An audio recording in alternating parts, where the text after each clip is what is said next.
Namaste, Sraddhalu ji, and thank you so much for sparing your time in these times. Everybody is extremely stressed, and we are very blessed that we have with us Sraddhalu ji, who is from Sri Aurobindo Ashram, a very distinguished personality, my spiritual guide, and he is a scientist, educationist, and a scholar. He's based at the Sri Aurobindo Ashram in Pondicherry. He firmly believes that the world is going through a transition, and there will be a new paradigm of living, which is based on a new spiritual consciousness. We are indeed blessed that at Devam, as well as in my personal life, he has been of immense value to add a huge amount of consciousness awareness in all our lives here. There's no better guide than you in terms of telling us how we can build our mind to raise our immunity levels at this time. So I think we need to train our mind and rebuild brain synapses in order to become more resilient and build on our immunity systems. So my question to you will be today uh, primarily to focus on the areas which we feel lacking, where medical science or modern medical science or even functional medicine or bioregulatory medicine that we practice, it does not enable us to learn much about that area. And that's why that's the big area which is missing. We are seeking your guidance on that front. So my first question to you is on evoking love and instead of fear. As you know, we are all going through, the whole world is going through a phase of fear and anxiety, uncertainty, and anger, actually. We also know that these emotions are very harmful to our health. We've always heard about that. And it also brings down our immunity, and which automatically means that we will invite viruses in.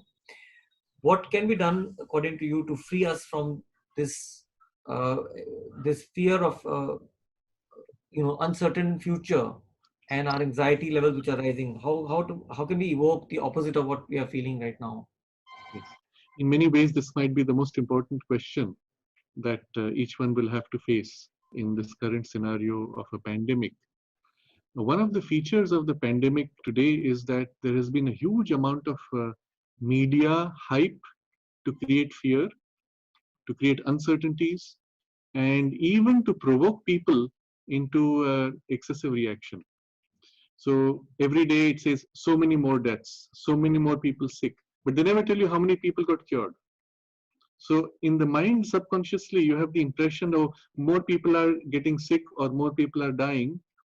When if you look at actual statistics, the number of people who have died from coronavirus is lower than the number of people who die from the flu season flus.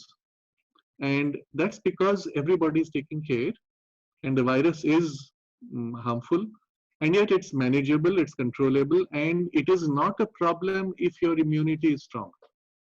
But what is not told to us is that the very fear, the very anxiety, and the very tensions which we are being pulled into are going to weaken our immunity. So there's a huge amount of research of which you're a master, that immunity is deeply connected to our state of mind and emotions. Your psychological health has the biggest impact on the biological immunity, and the two are deeply interconnected. To the extent that you will notice, and all of us have this experience, the days when we are extremely unhappy or deeply depressed are the days when we tend to catch a cold or fever or some other illnesses. All of the systems of the biology sync with that state of emotions or mind.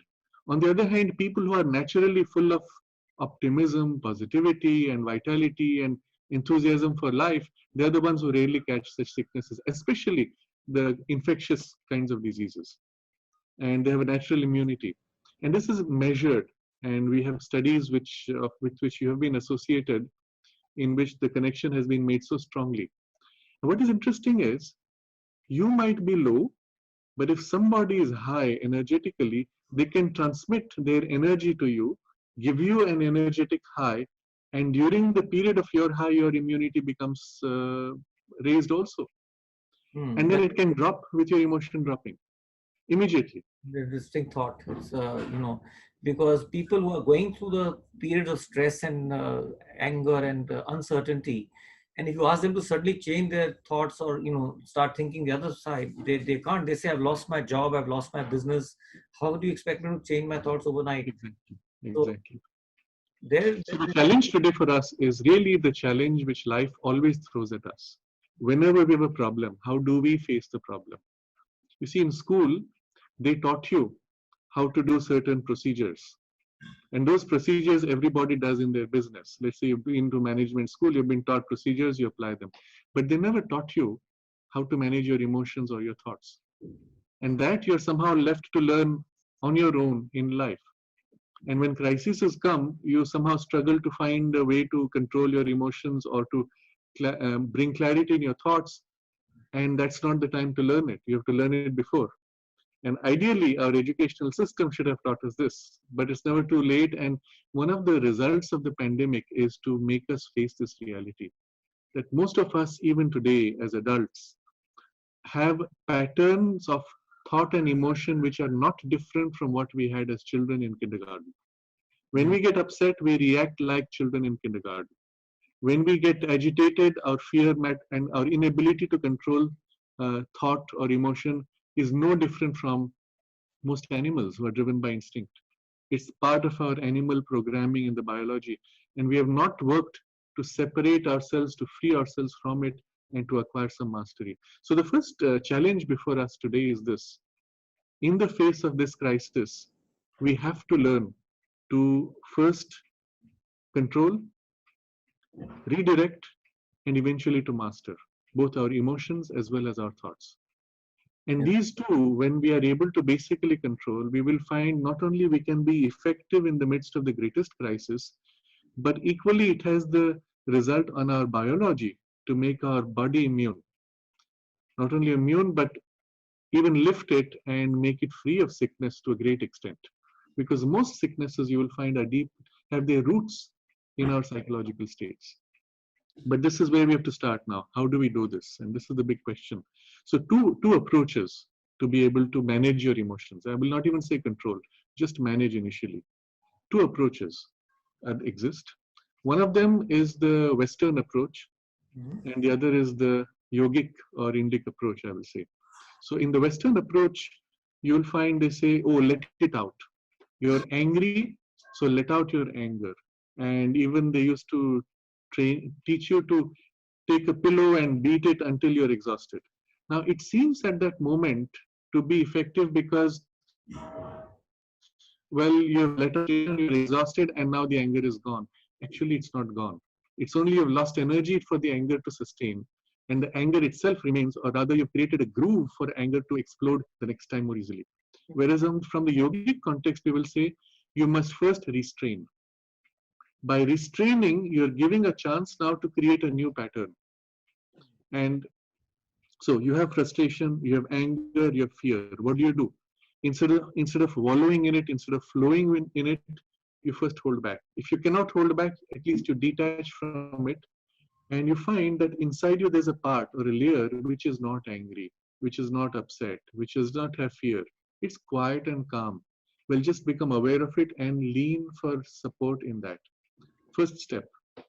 The second step you do, instead of fighting the negative, which never works, mhm, you support the positive. You cultivate positive thoughts, optimistic emotions, and visions of the future. So let's say we are told, and the media exaggerates this to say 6 months nothing is going to happen. No, of course it will not happen in 6 months. It will happen much sooner. But start thinking of what it will be like. And if you think it will be 6 months, fine. Think of next year, 1 year from now, when everything is back to normal, how you will do, what lessons you will have learned, how much you'll have grown. Create in your mind a positive future for yourself. If you're not sure how much it will be, well, make it a year later or 2 years later, but create a positive future and then now make that your current reality. This is what we're going to work towards. And mhm. immediately all the fear and uncertainty will begin to fade. So the cultivation of the opposite is more effective as a solution than fighting with the negative, which never works. It only strengthens the negative. Yes. So what can you do against fear, anxiety, frustrations, uncertainties, stresses? Well, think of what for you is precious. What is for you a relationship that evokes love, which evokes affection, evokes trust. Think of those things and feel those emotions towards those people, towards those activities, towards those things, whatever it may be. So you evoke consciously a positive turn, strengthen that, give it more place, and then the negative you don't fight. You say, okay, this will pass, but the positive will stay. One of the very important principles of life, which perhaps we'll come back to later again, is that things which are inherently true and positive will always last. And things which are inherently false or a negative of a positive, that means they have no reality of their own, they're just a negation, they will not last. They always fade away or break down. Keeping that in mind, you give more importance to this. This would be the simplest first step that we can all take. Yes, yes, absolutely. So you see, modern medicine has always been, always been working on drugging your body, whereas your knowledge, which is coming from the yogic traditions and the yogic practices that you've been following, is very, very important for us to know this, because many of these facts we did not even know of, because people don't suggest solutions. They just suggest, okay, do meditation, this will work for you, and change your thoughts. That's the kind of direction you get normally when you seek guidance. But your views on this is very, very helpful and very eye-opening, I would say. You know, what is interesting is in the ancient traditions of India, we have had so much knowledge which has been time tested. You cannot have a practice surviving 5,000 years if it does not work, or variations made until it works more and more effectively and is fine tuned. Modern science relatively is barely 100 years old compared to the Ayurvedic tradition, which is 5,000 years old or more. And the benefit of that long duration and also the means which they had then, which were different from the current means, is that they tested and developed, but also validated in life with so much effectivity that the tradition has been treated as containing precious knowledge. I'll give just a very simple example. Mhm. All over India, our grandparents had a practice of drinking fermented liquids. Sometimes in the south, it is from rice. They make a fermented rice liquid. They leave it overnight and drink in the morning. It's rice water. What's the big deal? So modern science says, what are these superstitious practices? They are just fermenting it, or they just want to get high, is it? No, in fact, today science has come a full circle to say your gut health is your key to the whole biological health. The importance given to gut health is so great today that it's been linked to everything from psychological states to psychiatric conditions to biological health to blood pressure, heart conditions. Everything is somehow tracing back to gut health. And this very simple formula of taking this fermented rice water is regenerating your gut bacteria and keeps your health excellent. Now, if you think about the nature of the practice, and it's a physical practice, we are not here talking of psychological practices. It's one of those which can completely regenerate your health within a few days if you take care of it. But instead, what do we do today? The allopathic approach has been, well, your body is like a machine. So if a part is broken, you fix that part with targeting it with another drug, but not realizing that this drug is breaking the pattern of other parts, and they don't think holistically. So And the that result has been, unfortunately, that most of our medical approaches, most of the medicines have a series of side effects and a chain reaction of side effects, which can create more problems than the solution which they're providing. So this is only on a biological level I'm speaking. But if you go a little higher, the whole approach of the Ayurveda knowledge was to see the body as a whole. And this is the basis of modern functional medicine, of which you are a master. And in this whole approach, not only you look at the thing you're targeting, but you look at all the chain around it of dependencies, impacting the point as well as from that point affecting the rest of the biology. And when you act on the whole. This one thing changes everything, because not only we hit biologically, we hit psychologically, we hit on many intermediate levels, and the result is a complete treatment which leads to a complete well-being. And this is the way forward for future of all medicine. And you can see allopathy in a very slow way is turning towards this kind of thinking and this kind of application, but with the benefit of validation through microscopes and long studies and clinical studies and things like that. The same knowledge which was already there for us. So from the yoga knowledge, from the yogic perspective, we will say the biological state, psychological state, and the spiritual state are intimately interconnected. I will just give one example of what I mean by this. A lot of people who have serious physical ailments which seem incurable, you give them a medicine, for a while they seem to improve, and then suddenly they collapse again. One of the common chronic type problems is of fibromyalgia or things of that nature, which seem to respond at first to some medication and then suddenly they stop responding. Why is that? Because as we observe in the chain of occurrences in the biology, the whole chain of the problem goes certain key hormonal functions which are rooted in the brain, controls are in the brain, and they are affected by a state of thinking. Mm-hmm. And suddenly you realize that fixing it biologically is not enough if the psychological pressure is going to reverse the benefit of the biological change. Now we go one more step. Why is your psychology going into that problem? And you find behind that one more layer, which I will call spiritual, where you have a sense of identity crisis. Either I feel I don't know who I am or what I want to do in life, or I suddenly feel everything I'm doing is meaningless because what I need to do is something fundamentally different, or I realize I'm living a fake life. This is not who I am. This is not what I want to do. There's a disconnect between a deeper spiritual identity and the superficial social identity that we have cultivated or falsely created or which was imposed on us. And that disconnect is creating a chain which causes psychological problems, including depression, which leads through the chain all the way down to biological problems. So eventually one has to align all three. Otherwise, you will never manage to get a complete and lasting cure. And that's why one of the key issues of functional medicine is to look at the psychological conditions in which a person lives and their value systems, and even to engage with that. You have a lot of experience with this. I'd be happy to hear from you a few examples.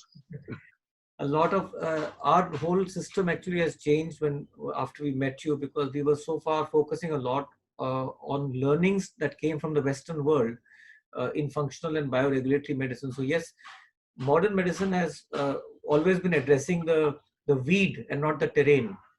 They never looked after the terrain. They were only addressing the weed. Like you said, they will attack a certain part or a certain bacteria which is infecting you. Uh, but our whole psychology changed when which we learned from the Western world in terms of functional medicine, was to fix the body and to fix the psychological elements that are encompassing the physical body. But when we started to work with you on this whole psycho-spiritual roots of physical manifestation of the disease, we understood and realized that there are deeper roots than just what we see apparently. And today what the modern doctors are seeing is just the physical body. And even if you go a step beyond, the psychiatrists and the mind doctors and the neuroplasticity doctors, they are addressing issues which are pertaining to your psychological makeup and your brain. But in reality, as you said, until all the three are aligned, which is almost like the chakra system that we follow, and if it's not all in one alignment, then there will be dysfunctionalities and there will be aberrations that will happen, that will always take place. So our learnings have changed a lot when we started integrating all these three things. But let me ask you another question if we move on.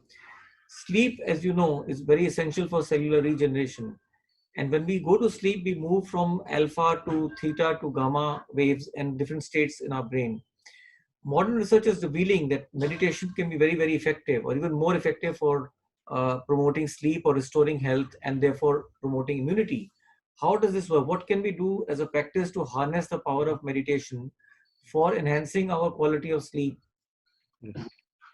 It's interesting because More and more modern medicine is recognizing that those who meditate or have deep practices similar to meditation have a stronger immunity.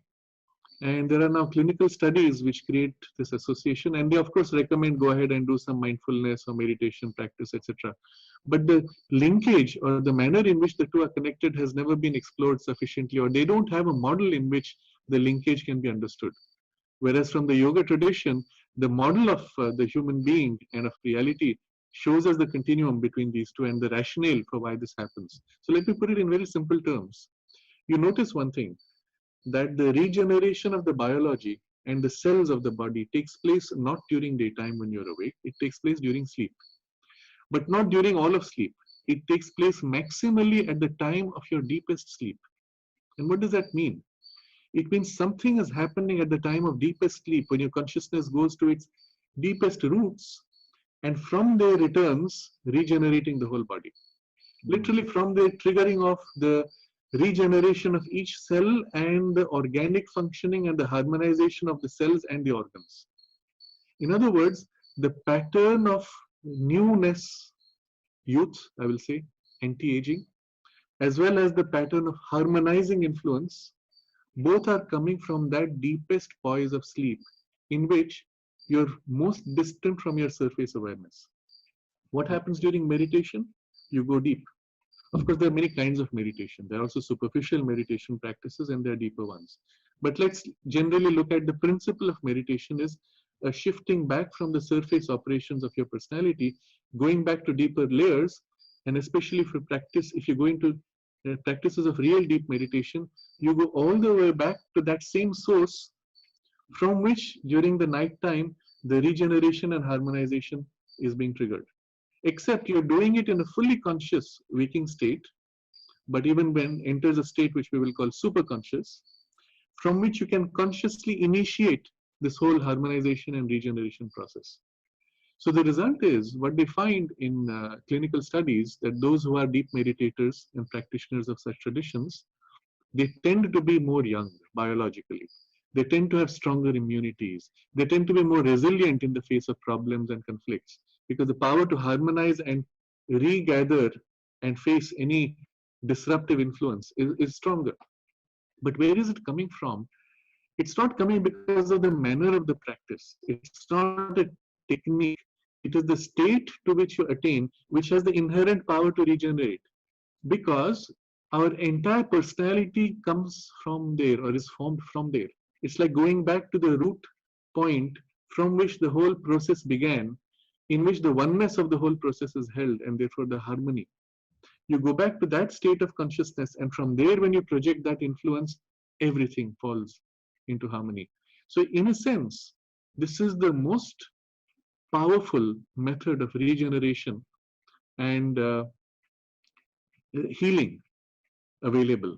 In fact, what we have is there's an interesting database which has been gathered in the US of about 2,000 cases of spontaneous radical healing, where a person has reached a point literally of dying within a few days with extreme cancer, and then the person spontaneously has a deep spiritual experience.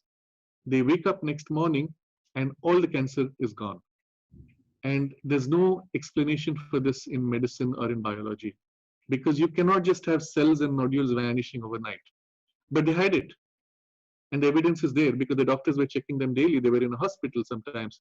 So they were monitored all the time. And just one overnight sleep in which they had a radical spiritual experience followed by a radical biological healing. So what did And they? What did these people do? many of them didn't do it consciously. But what we look at, what they were doing as a practice, they were praying intensely. Often they had a deep spiritual or religious background with a spiritual opening. And sometimes they may not have had a religious form, formally religious, but they had a deep spiritual turn. They were turning towards some higher source or help or call or prayer or whatever form you may give to it. You don't have to believe in God for that. You just have to open to the source of everything, which is what you would call God. And the influence of that called in you or impacting you can make something so radical. Now, unfortunately, we do not have yet as a humanity a capacity to enter those states. But my point is, those who practice deep meditation are approaching something very close to that source from which regeneration takes place. Hmm. So you see, whatever we've understood in terms of the modern doctors, which is about 98% of the medical community, their approach is very reductionist, which means that they will really reduce everything to numbers and data and in real terms, trying to measure before and after and things like that. Whereas practices that we are talking about, that you are talking about, are very esoteric and they are very not understood by everybody. Also, it's very hard to measure uh, at a psycho-spiritual level the states of consciousness that you are transgressing, or that you're accessing different states of consciousness uh, in a manner, and those are not measurable. Right. uh, and that's why perhaps modern scientists sometimes do not believe in what we are talking about, whereas intrinsically it has a very very deep impact on our physical health, as we are seeing. So What is fascinating is that while the approach of modern medicine rejects psycho-spiritual dimensions because they started with the assumption that we are just a biology, in practice they have faced this reality so often that they have to take great pains to remove this reality from their world. I'll just give an example. Every time that a drug is tested for its clinical benefits, they have to remove all the psychological influences which might be contaminating their measurement. And much of this has to do with the patient believing whether the drug will work or not. And if the patient believes that the drug will work, it seems to work on them. And so they have to do double-blind tests to remove the belief of the patient. This is the interesting part. yes, It yes, seems a contradiction in terms, right? yes, it is a contradiction. But did they have to do double-blind placebo studies also? Yes. So on the one hand, they will say, we don't believe in psychological and spiritual change because that's all your imagination. On the other hand, they say the psychological influence on the drug results is so great that we have to actually take special pains to remove it. And this is called the placebo effect. Now, Yes. what is a placebo? I'm just saying it for people who might be new to the idea. Most of you would know it because it's a well-known thing. A placebo is the belief that you have in a medicine they're given to you, which may have nothing special in terms of chemical content. But the belief that you have that it will cure you somehow triggers the curing process. And what is interesting is if you take the typical number of patients going to a doctor in the normal life, in routine, what we find is 80% of the illnesses can be cured by the placebo effect. Hmm. That is, if you take a normal GP doctor and watch all the patients coming in, and 80% of the patients, let's say all of them are given a sugar pill saying this is the medicine which will cure you. Well, 80% of them will go back with a full cure. And that says something extraordinary. It means your participation in mind and heart in the taking of the medicine can actually decide whether the medicine will work or not. I'll give an example now to make it concrete to you. Let's say you are sick. Let's say you have a fever, and the doctor comes to you and says that, well, I'm not sure if your illness can be cured, but let's give it a try. Here's a medicine, try it out. Let's see if it works. And you take the medicine. Do you think you'll be cured? You can say straight away, no, I don't have confidence in this doctor or this medicine. But the same doctor now goes to a different patient and says, with the same problem. And he says, this medicine will cure everything. I've had thousands of cases where it's been cured. You'll be cured. Here, take it. Tomorrow you'll be fine. And he gives it to you with that enthusiasm and conviction. You already know before the patient takes it that he will be well. And this is our experience as patients. When the doctor comes to us with a lot of enthusiasm, we already feel half the fever is gone.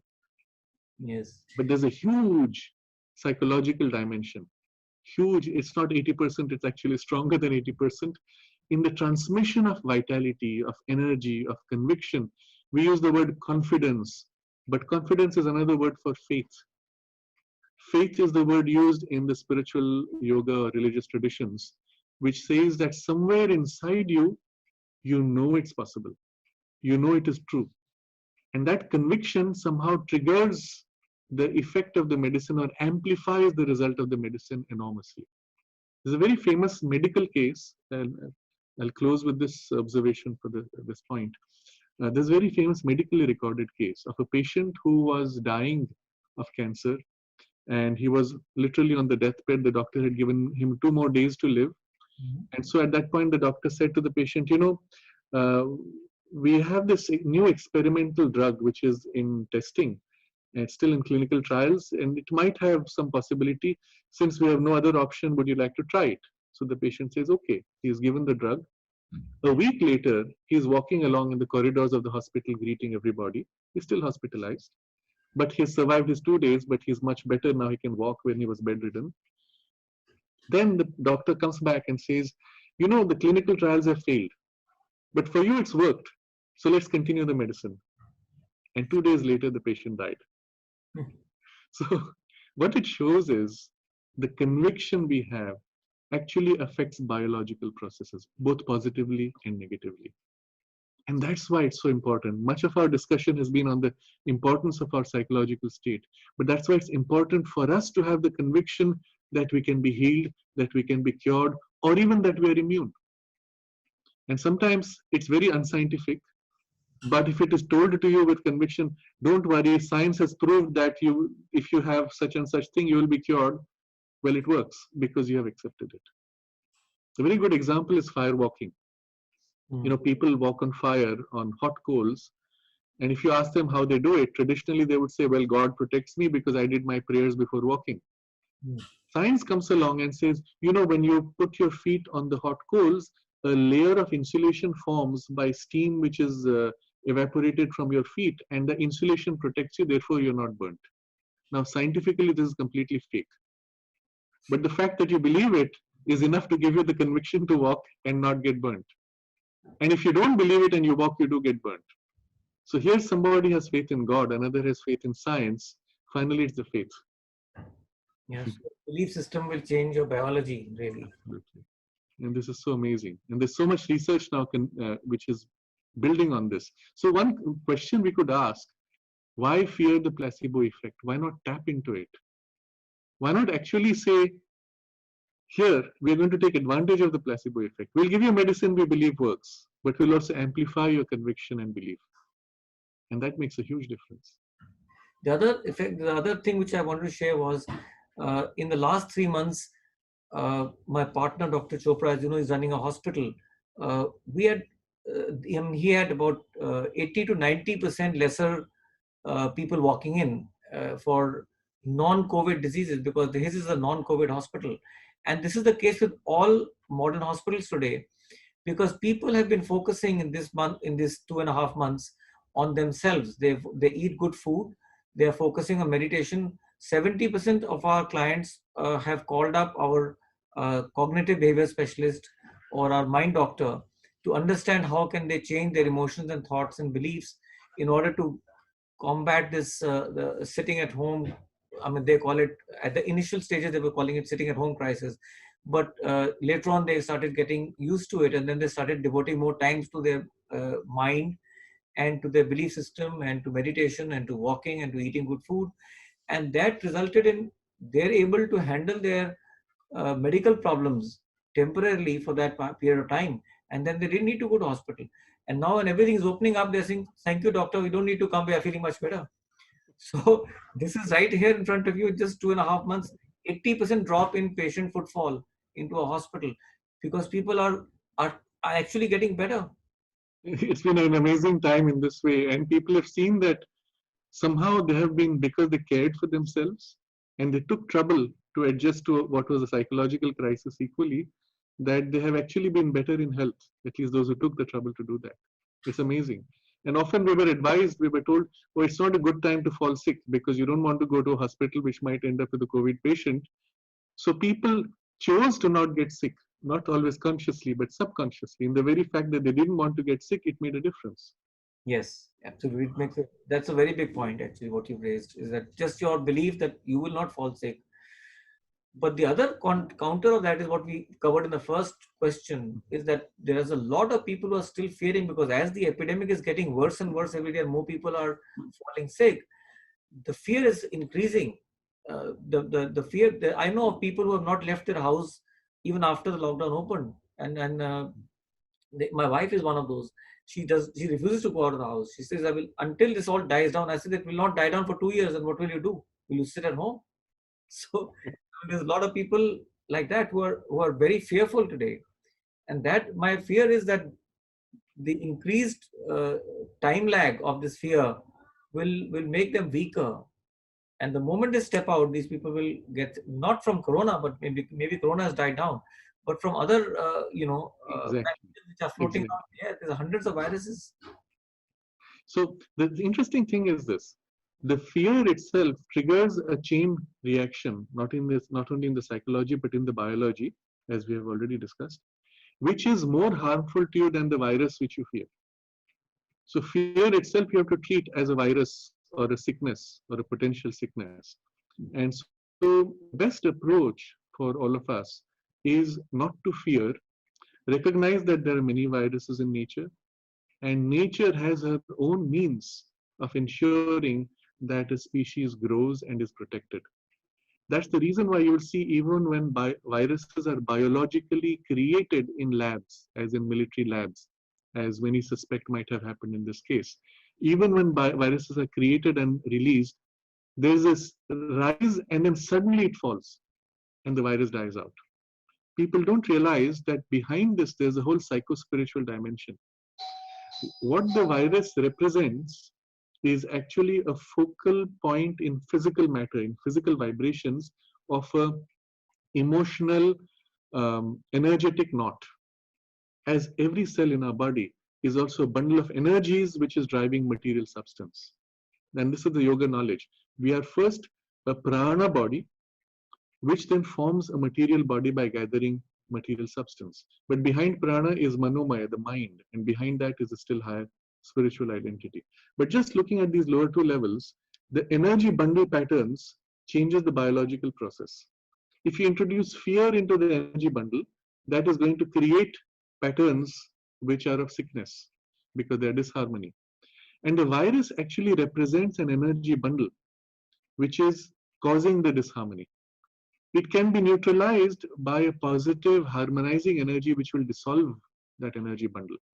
And this is the reason why in the traditions in India, we had these prayers. Wherever somebody has an accident, we do a prayer for Shanti, for purifying and dissolving the knots of energy. Otherwise, what tends to happen, let's say in a highway there's an accident, after a while the pattern of accident begins to repeat. More and more people have an accident and they call it accident zone. But when you do a Shanti puja to dissolve that formation of negative energy or the accident energy, it stops happening. So this was the principle behind that, to invoke positive vibrations and to dissolve these bundles of negative. There's a very interesting, many studies of this in this direction. Unfortunately, they are not well known, that during certain times when they did certain havans, there was an immediate effect of dropping of bacterial content in the air in the surrounding region, not just where the air from the havan spread from the fire, but in the surrounding region, there's a drop in the content of bacteria in the air. Or where people have done prayers in a city on a fixed day, that week, or at least on that day, the crime rate in the city dropped. Now, you may be doing the prayer here, but the vibration is spreading in the people because we are transmitting energy and thought. Or you create a vibrational change here, and there's a ripple effect which affects the bacterial count. It's a physical measure. Now, imagine where you will have the maximum effect. Let's say you're putting out positive energies. Which is the part of the world which you will have maximum effect, which you are carrying with you all the time? Your body, your tissue, which is always steeped in your thoughts, in your emotions, in your state of consciousness, in your ideals, or in your negative thoughts. And you're constantly bombarding your body with negative thoughts and creating negative patterns, which actually appear as viruses or bacteria. Equally, if you reverse that process and bombard your body with positivity, then the negative vibration of virus and bacteria is dissolved, and positive bacteria grow in you much more because you're filling with positive vibrational knots. And in fact, our health is all, as we started with originally, the gut bacteria is a direct reflection of your state of mind. There's an interesting study which also shows that your environmental bacteria is also changing. Now, this is a very interesting thing, and I'll elaborate on this. Just as they say, the gut bacteria is unique for each person. And you can do what we call fecal transplant, to transplant bacteria from one person to another in the gut. And with this, they have been able to even cure extreme incurable diseases, Yes. because what you did was you took the physical vibration of the psychology and transplanted into another, and triggering a psychological and biological change in the other. But the same could go the negative way also. So just as the gut bacteria is unique to each person and in a way a reflection of your psychological state, we find that there's an environmental bacteria around you extending about 2 feet.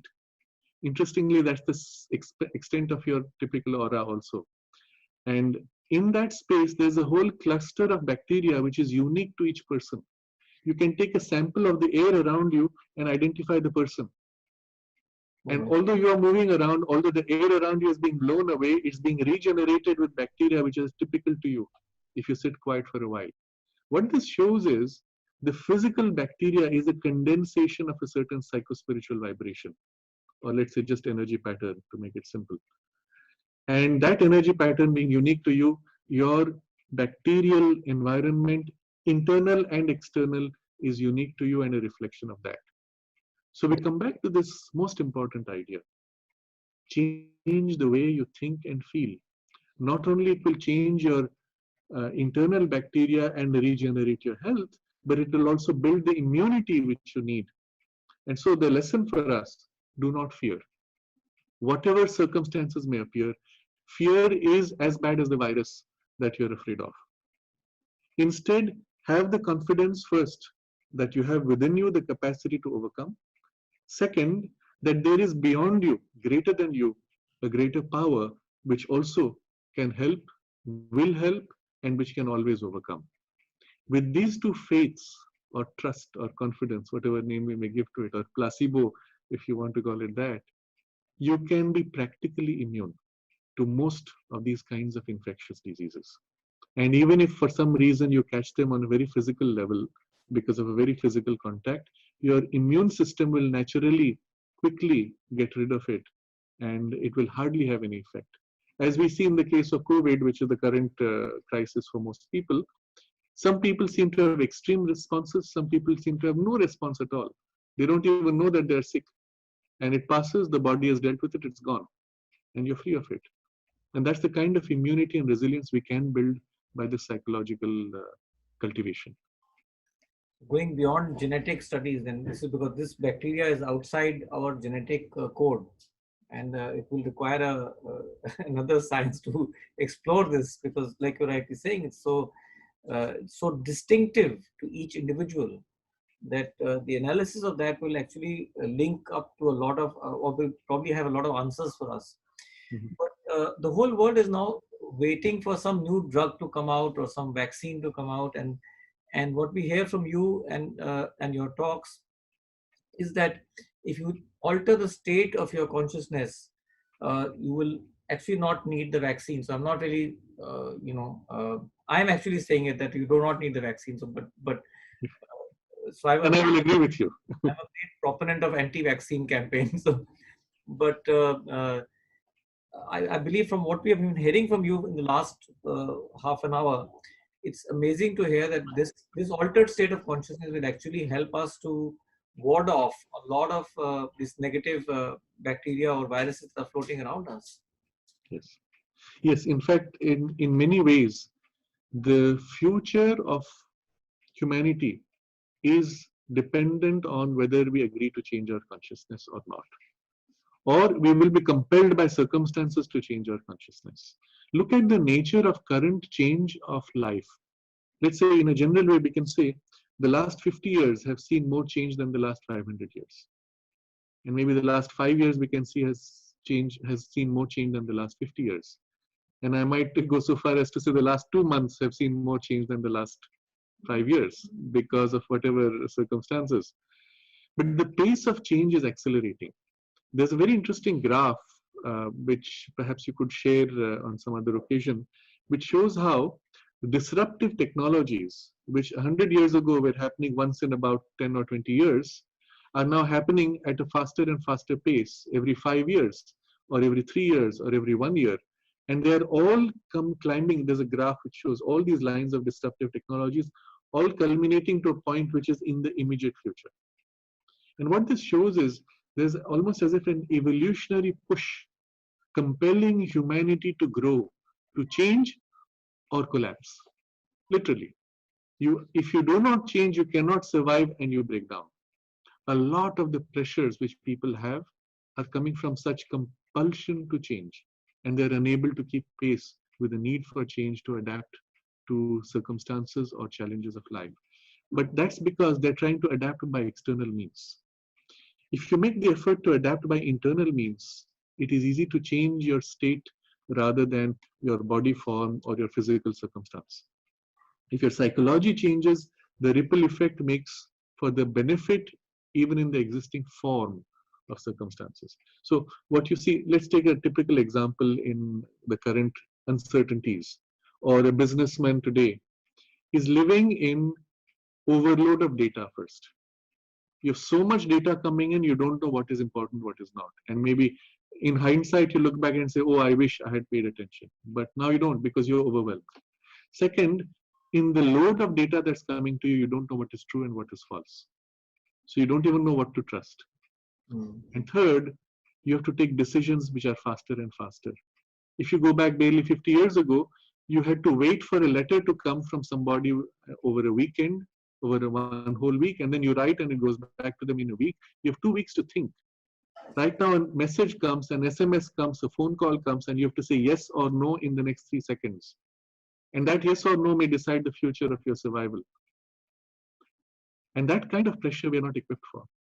And you cannot do it by reason. You cannot do it by logic. Even with big data, artificial intelligence, computers get overwhelmed. And human beings obviously cannot manage that. What can you do? And this is the beauty of the nature of this crisis. Within us, there is a greater power. We call it intuition. And these are innate powers within all of us, which we have never trained, we have never worked upon. And that intuition is able to cut through all the clutter and point straight to that one thing which is necessary, precisely showing you what needs to be done and how sometimes. That intuition is your key. I share with you an example here.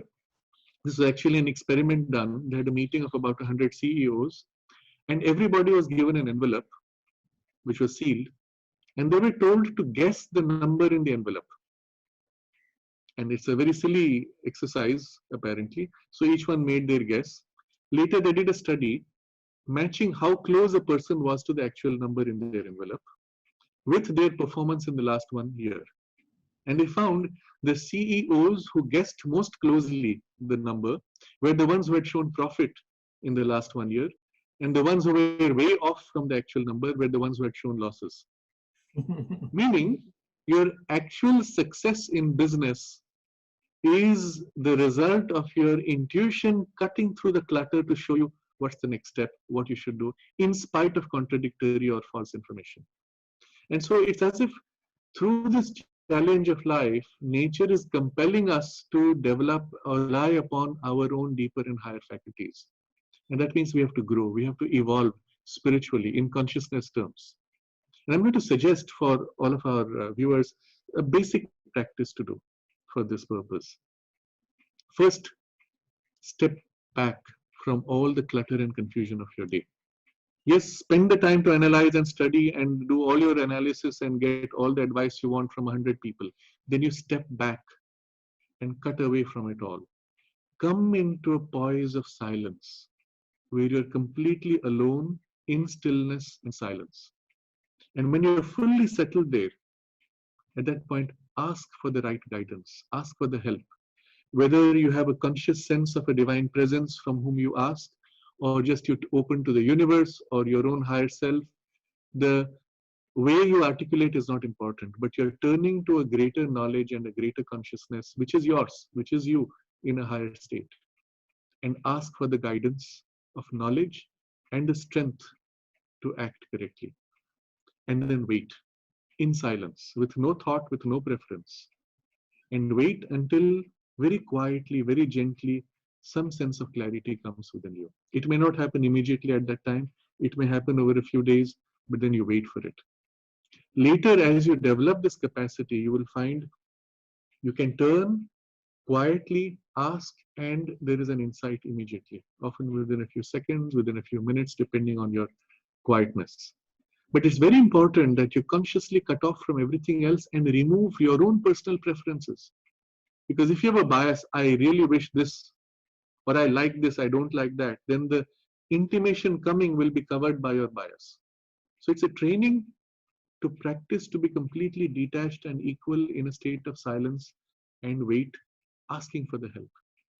If this is too much for you, what I will say as a minimum practice every day before you go to sleep, look at the whole day in your mind's eye, all the things you did, but in a detached, impersonal way. Look at all the things which happened, take it all together as if in a bundle, and then offer it to the divine, to the universe, or put it into the past and say, now it's over. I am free of it. I give it up to you. You do with it what is best. And you are now free of this bundle. You do not carry this clutter anymore with you. Like a newborn child, you go to sleep with that trust. Not only your quality of sleep will be better, but you will find being freed from the clutter of the past. Every morning, you will start your day fresh and you will have new insights, new inspirations, new intuitions. These are very basic practices. If you can combine them with other deeper practices, it will be even more effective. But this is something with which everybody can start.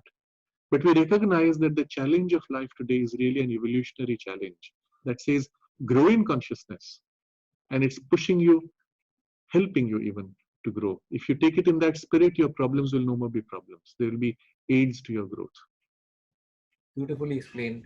Thank you very much for this. I actually totally agree with you that the kind of data that we are now being bombarded with, we are unable to really make sense of what's actually happening, and it becomes very difficult to discern what is true and what is not, and what is really applicable to us. I remember having read an article that medical data in the 1950s was expected to double up every 50 years. In the 1970s and 75, when internet came up, they said that the medical data will double up in 20 years time, so you need to catch up. In the year 2000, they said medical data will double in 10 years time. In 2010, they said that all the medical data that exists will double up in 5 years. And in 2020, beginning before this crisis, there was a NHS UK data released that medical data is doubling every 3 months now. Wow. So how Wow. can anybody keep pace with it? Therefore, your guidance and your explanation to not really running after content, because there is innumerable amount of content and gigabytes of content being generated, but to run after context, and consciousness gives us the context to life and the meaning to how we can really understand what's going on and how to really take a decision, like you explained so beautifully about the intuition aspect. Use the intuition and develop the context to find the meaning, and that will guide you. So tell me one thing, my last question. I didn't even realize how we've passed time. Many spiritual leaders have always emphasized the importance of surrender to a higher self, and to a higher or divine consciousness.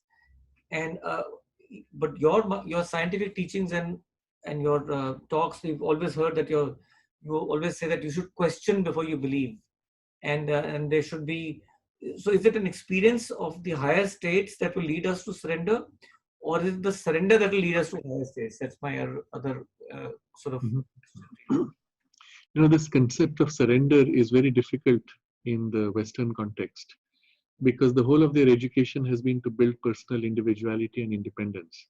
And then suddenly you're told, what, there's a higher consciousness or a higher power, and you have to open to it or give yourself to it. It doesn't make sense to them.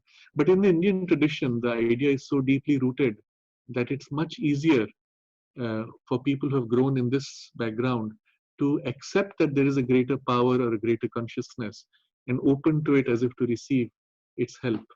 And in a sense, wait for this.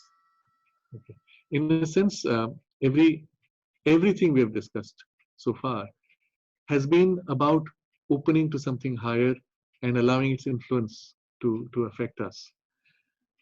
And so the word surrender acquires a great force here if we understand it in the right sense, that all of your current capacity or incapacity is nothing compared to the potential that is within you, that is yours, that is your own higher divine consciousness or nature, or which is divine in itself as God or the origin of the universe.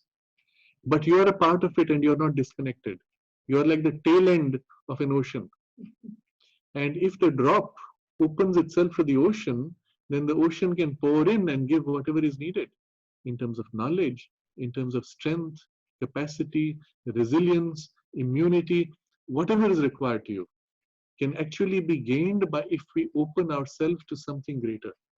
But if you are a little cup and you tell the ocean, fill me with water, and the ocean fills you, the cup will break. The cup cannot hold the ocean. So the only way you can truly receive something greater than your limited capacity is when you open and give yourself to join with that. And then the ocean can fill you as you open out to the ocean. And this is the sense of the word surrender. You give yourself to your own greater potential, allowing the potential to fill you and act through you.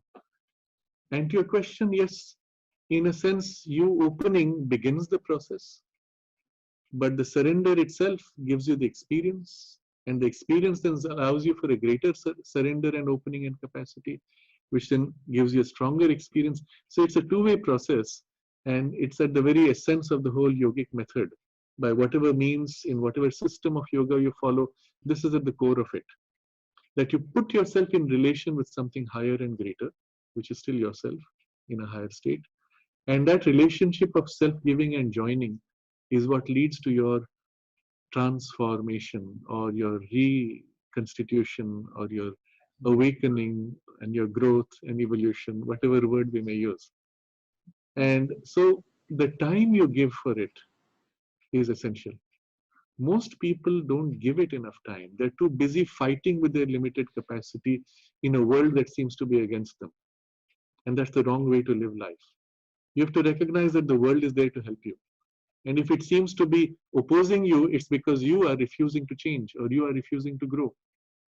And if you accept that the pressures from the world are there to help you, but your incapacity is insufficient, well, within you or in your higher part is the capacity needed for that situation. And when we take that trouble to enter in relation to the source within us, then we get the help, and the same thing which appeared as a challenge and a problem is also now external help joining with the internal help to make radical, even revolutionary growth and change possible. Not only medical healing, but equally in circumstances of life, whether in business, in creativity, in whatever role you may be playing in responsibilities that you have. And this is the most important thing for humanity today.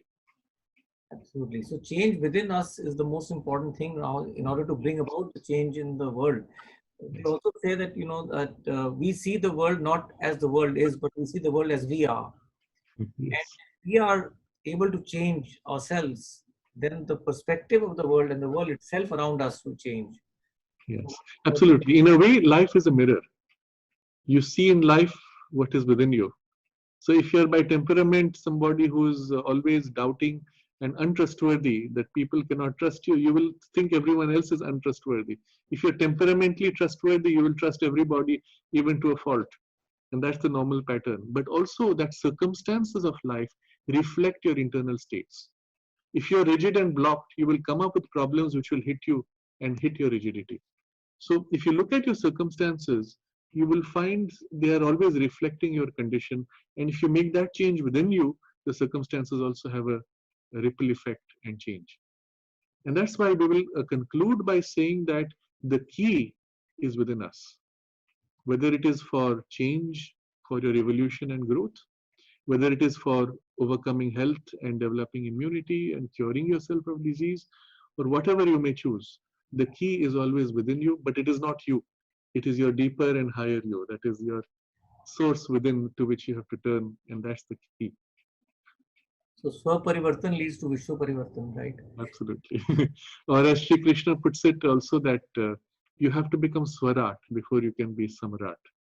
To be emperor of the world, you must first be master of yourself. And to the extent you can master yourself, you will master your circumstances. Really, really, thank you so much for your time and for your Thank you so much. And I want to say a word also of appreciation for what you have been doing. You have created what is India's largest facility for functional medicine with everything available under one roof. And it is a dream come true that something so concrete and so accessible is being created. And I hope that this grows to spread all over the country and revolutionizes the approach of medicine in all of India and all of the world eventually. It's our attempt, it's a small effort we're doing, and under your guidance, I hope we'll be able to get there. Thank you. Thank you so much. Thank you. I'm happy to meet all of you. Namaste.